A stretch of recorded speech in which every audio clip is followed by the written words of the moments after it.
Irrigation खाते मीरपुर माथेले पारा शहर में गुजरंदड़ सालन का बंद पहले पुरानी मसूआ जी खाटी शुरू कराई वही। पुरानी मसूआ जी खाटी सफाई इफ्तिताह सूबाई वजीर live stock and fisheries Abdul बारी पताफी कियो। इन मौके ते इफ्तिताही तकरीब खिताब कंदे सूबाई वजीर अब्दुल बारी पताफी चयो तो वफाकी हुकूमत नाल हुकूमत है जो हमेशा सिंध हुकूमत लाइ किरदार दुश्मन वार रहियो आहे। सिंध हुकूमत के नाकाम ऐं फेल करण लाइ वफाक मुख्तलिफ हरबा इस्तेमाल करे रहियो आहे।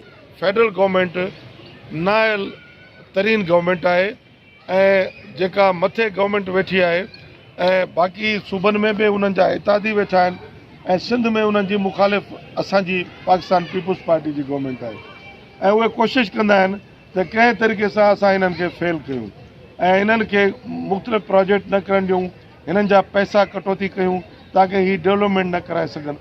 पोइ साल सिंध गवर्नमेंट जा फेडरल गवर्नमेंट जेके असांजा जू पैसा हुया 237 अरब रुपया उन्हनि असांजा उहे असांखे कोन ॾिना ऐं असां उन्हनि जी कटौती करे छॾी।